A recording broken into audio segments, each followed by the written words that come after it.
Welcome to Our Darling Town, the podcast where we explore the heart and soul of Darlington through its local independent businesses and the people that make it special. I'm James Carver.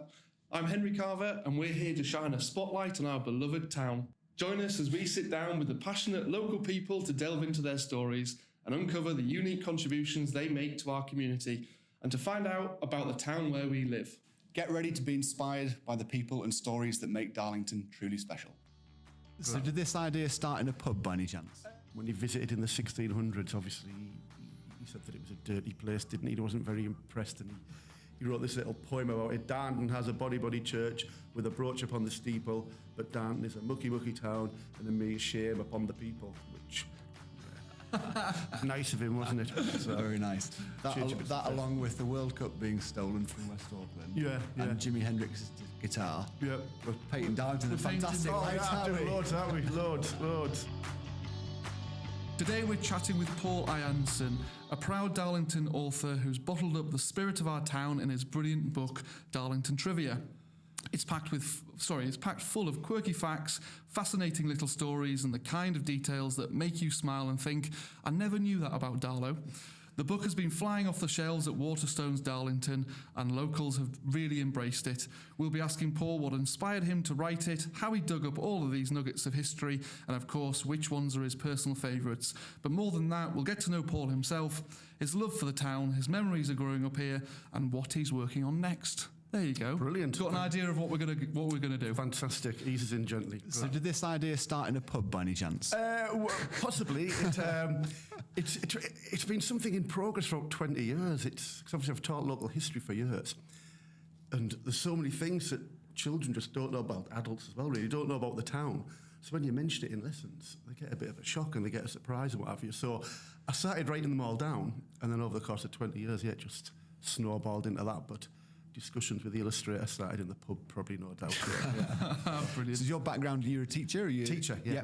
Primary school teacher. Fantastic. Middleton St George. Yep. Yeah, I've been there 20 years this September, so, and then 5 years previously at Oldham and Leach and in Oldham. So you're enjoying the holidays at the moment? Loving it. Back in on Monday though. No doubt, counting down the minutes to get back in the classroom. Chomping at the bit. Very good. So tell us, how did the idea sort of come about? Obviously, you mentioned you've been teaching these facts. You thought, well, do you know what? I think we need to get this a bit further afield. Yeah, because I think there's more like a niche in the market, because there's lots of good history books out there based for children. There's lots of good ones in Darlington, but more like adult based. So I just thought there needs to be one for children based on Darlington, because otherwise, if you don't pass the stories on, a lot of them will like die out in a couple of generations' time. So I just thought it was important to get it out there so children could read it and find out a little bit more about the town. Yeah, and if obviously I mentioned in the intro there, we're talking about your sort of favourite facts. Have you got one that tends to land really well with your students? Oh, you've caught me on the hop there. A few. I'm trying to think with the student. The one. The Jimi Hendrix having his guitar pinched in Darlington, that's one that a lot of them, it's dying out a little bit now, because obviously when I first started telling children that 20 years ago, he was a lot more well known, whereas now you mention Jimi Hendrix and they say, I think my granddad liked him. Yeah. So that's probably my favourite one that I tell them and what have you, that he played in Darlington and this story had his guitar pinched and what have you. That's probably my favourite. Is that a bit of information that you found out at the time of it happening, or did you get that passed down to you, or? I just heard that word of mouth. Just sort of people. It was just, I didn't know if it was an urban myth or whether it was true, but you got people who swear blind that it's true and it happened. But he did play at it was the Imperial Centre in Darlington, wasn't it, years ago in the 60s. He played a gig there, and his guitar got pinched that evening, and apparently it's never been found, but you hear rumours that someone's got it in their attic and what have you. But anyway, they say hear all sorts. So I was having a flick through this last night. There's a lot of football trivia in there, some absolutely brilliant ones. One of my favourite ones was from your dad. All right. Do you know which one I mean? The whole... The ball going through the roof of the net. Do you want to share that one? That's a fantastic story. It's basically... Darlington played in now, obviously, replays are no longer a thing in the FA Cup, but years ago, you just kept playing the game until one team won. There was no penalty shootout. And Darlington played Hull, I think it's in there 5 or 6 times, went to multiple replays, And it's a story that my dad told me because he was 10-year-old and he was at Feetham's, and he swears blind that the first game, Darlington losing 1-0 to Hull, a shot went over the Hull crossbar and it nestled on the roof of the net and dropped in through a hole in the roof of the net. And he said everybody could see what happened, but the referee obviously awarded the goal, and Darlington equalised, made it 1-1, and then that set in chain this multiple replays. But he was only, I'm trying to think, he was 10 or 11 at the time, but yeah, he swears blind it happened. He said it landed on the roof of the net, dropped through a hole, and the goal was given, and went from there. Brilliant. So. Fabulous. And I mean, your book is available at Waterstones, obviously. Can you buy it anywhere else? You can buy it. We've put copies on eBay. You can also get it at the Harvey McWilliams Foundation on Westall Road. Michael, who runs that, he sold quite a lot for me in the early days, and I think it's still available there as well. So Waterstones, Harvey McWilliams Foundation, and we've got a few on eBay as well. So, what's the Harvey?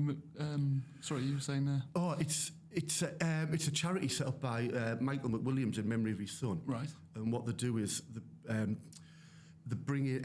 encourage people to bring in football boots and all right. Fit and what have you, and then they clean them up and they get them out there to children who need them. So I just saw a big post recently on social media, and they'd done they cleaned all the boots and they'd had them all lined out there as well. Yeah, that's right. Very good indeed. And the illustrations on the front, they're very impressive as well. Yeah, that's by my friend Dave Wright, who's he's a neighbour. He just lives down the street, and I saw.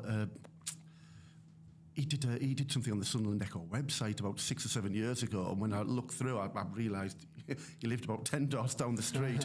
Never seen him before in my life, so I went and paid him a visit. Yeah. And then when I had this idea, I mentioned it. Obviously, I needed an illustrator, so Dave did all the illustrations for me, which they're fantastic, absolutely brilliant. Yeah, brilliant. And what's this one on the front there? You've got a little green dragon of some sort. That's a sockburn worm. Right.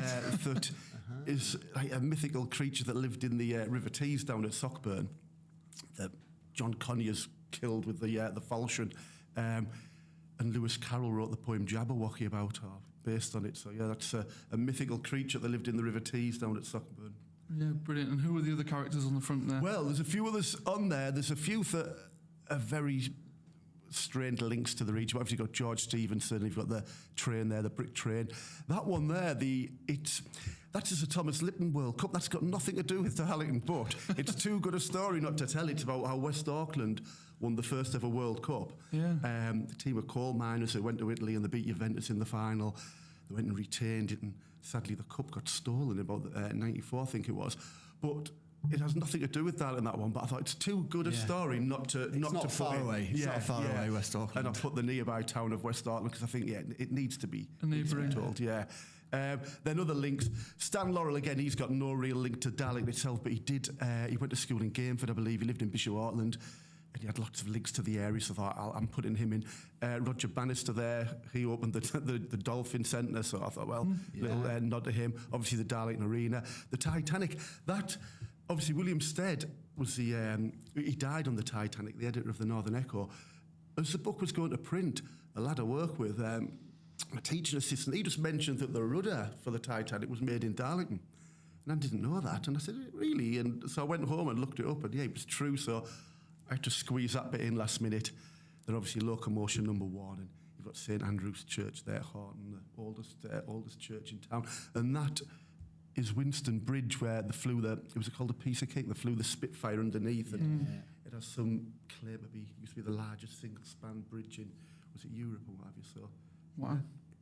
A lot going on. Little model of a Spitfire on that bridge. Yes, he is, yeah. I'm sure there's video footage of it as well. Yeah, there is, if I have a look online, there is. I think that was episode 2 we mentioned. It was, that. This is episode 34 for context. Right. So it's full circle. You must be sort of coming across other bits of trivia that you think, I really should have put that in. I've done a second copy because, like I say, a lot of the stories you read about and you just pick up through life, but people always tell you things that you just don't know. Everyone's got a story about the town that you just don't know. So I've managed to get enough together for a second copy, which Dave's doing the illustrations on now, so... Well, As we speak? Yeah, well, yeah, as we speak, so... Version 2? Yeah, version 2. So is it going to be an updated version of this or a second completely new version? So, everything in there's completely new, completely different, so... Yeah, so hopefully... I don't know when that'll be out, hopefully 6 months, 7 months, something like that. So do you continuously go around with your little notebook, just taking little... Sometimes, but I just tend to remember a lot of the things that, if it's interesting, you remember it, don't you? But then, I do have to write things down, because even when I was writing this book, there was certain stories that you forget, and you come back to it and think, I'll have to put that in. So, you do. It's best to jot a few things down, yeah. Absolutely. And Chris Lloyd is a fountain of knowledge. No doubt you would have asked him a couple of bits, have you? Yeah, well, I've only ever met Chris once. That was by chance at a charity quiz at Herwith Grange. I had a little chat with him. But to be honest, Chris Lloyd had a book out years ago called Memories. I think it's called Memories of Darlington. It was about late 80s, early 90s, and my dad bought a copy. I remember reading it and I loved it. Yeah, it was fantastic. So there's lots of stories in there that inspired me to put that together, I dare say. So absolutely. And have you enjoyed the process of creating obviously version 1 and now version 2? Yeah, I've loved it. Really, I've enjoyed it. It's sort of it's quite a nice release on an evening, sort of just to sit and type a few little chapters away, and because obviously you've got the pressures of everyday life. It's just nice to sit and jot some ideas down and what have you. So I enjoyed it. If someone had never heard of Darlington, or indeed was looking to move to the area and had never been here before or such, what sort of quip or story do you think you tell them to entice them to the area? Again, putting you on the spot. Yeah, a little bit. I think the railway, obviously the Stockton Darlington Railway, I think that's the main bit of trivia that people tell everybody, because again, it's something that not everybody's aware of. I remember when I was at university, the new £5 note came out with Skerne Bridge on the back. Yeah. And I'll be honest, I was a teenager. I'd never heard of it. I'd never heard of Skerne Bridge before. I thought, well, where's that? And I think a lot of people in town hadn't at the time. But obviously, when it was on the back of the £5 note, I used to love boring everybody at university, saying that's where I'm from. Then I'm pointing to a £5 note. I've never been there before, but look at this, fantastic. Somewhere. Do visit. Yeah, it's in there somewhere. Absolutely. Well, it's obviously very visible now from the Hometown car park. Well, yeah, they've done quite a lot of work to get it. Obviously, it's in the car park of the Railway Museum. But years ago, it was just sort of. You had to really go down the back alley to find it. Yeah, you did. Yeah, it was difficult to find. So yeah, I'm glad it's there. Absolutely. Have you been to Hopetown a couple of times? Yeah, been a couple of times, yeah. Went with the school, and then I went last summer when it first opened, and fantastic, enjoyed it. I was there Saturday morning, actually, and the kids absolutely love it. Yeah, it's good. And they had me chasing them around the play area. Right, for half an hour or so, which is, brilliant facility. It is, it's fantastic. Here's one for you, Henry. Go on. I read this last night, which I thought was great.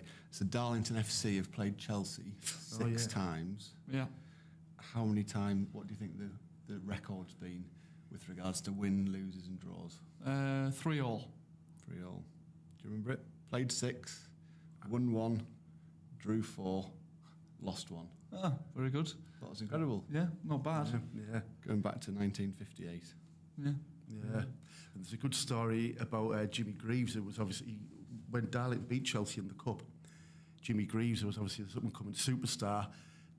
He got a bit of there's a good, I can't repeat it here, but there's a good story if you look for it about what the Chelsea manager did to the entire team. He went through them all, giving them all a bit of a dressing down, and he turned on Jimmy Greaves as well. So I can't say it here, but I'll look it up. It's good. It's good.